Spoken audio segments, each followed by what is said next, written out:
Tindakan represif polisi juga dilihat seperti penggunaan gas air mata.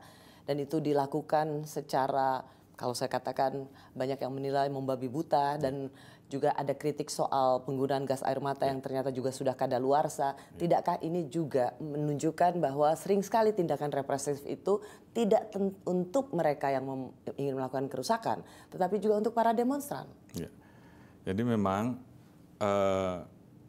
seperti yang saya sampaikan bahwa polisi selalu mengutamakan tahapan yang paling lunak, mulai dari kita melaksanakan dialog, bahkan kita lakukan upaya untuk memfasilitasi. Namun sekali lagi, manakala kemudian terjadi tindakan-tindakan yang bersifat anarkis, merusak, membahayakan, melempar, maka polisi diperkenankan menggunakan tahapan penggunaan kekuatan selanjutnya, mulai dari penggunaan tongkat, gas air mata, peluru karet, bahkan peluru tajam pun aturan itu ada. Jadi makanya kami selalu menyampaikan bahwa lebih baik kegiatan-kegiatan yang ada dilaksanakan dengan tertib, dan selama ini banyak sekali aksi unjuk rasa yang besar seperti tanggal 1 September, teman-teman pada saat melaksanakan kegiatan dari buruh itu jumlahnya, kelompoknya besar, isunya macam-macam, namun sepanjang semuanya berjalan dengan tertib, tidak ada penggunaan gas air mata sama sekali, tidak ada penggunaan alat-alat yang bisa kemudian melukai, ataupun semuanya berjalan dengan baik. Dan mungkin nanti bisa dilihat peristiwa yang ada, bedanya antara saat aksi demo tertib dengan aksi yang dilakukan oleh kelompok anarkis yang cenderung melakukan kerusuhan.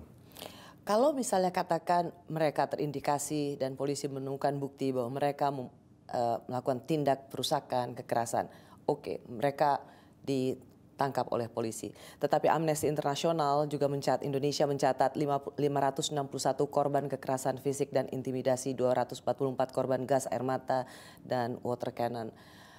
Tidakkah ini juga, meskipun mereka bersalah, ada SOP soal penahanan dan penangkapan yang juga harus dievaluasi, Pak Kapolri? Baik, jadi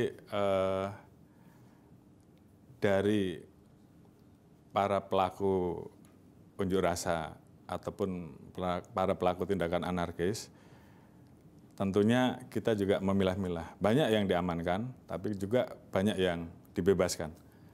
Namun terhadap tindak pidana yang kemudian memang itu harus kita tindak lanjuti, seperti sebagai contoh misalkan ada pembakaran, dia melakukan penganiayaan, dia melakukan penjarahan, seperti yang terjadi kemarin, ya mau tidak mau itu harus kita proses karena memang itu melanggar pidana. Jadi tentu ini hal yang berbeda karena ada pidana di dalamnya, dan kita harus memberikan perlindungan terhadap masyarakat lain, dan proses pidana harus kita jalankan. Walaupun tentunya seperti pada anak-anak misalkan, kita juga memberikan hak-hak mereka untuk menjalankan apa yang diatur dalam Undang-Undang Perlindungan Anak, sehingga kemudian upaya diversi itu kita berikan.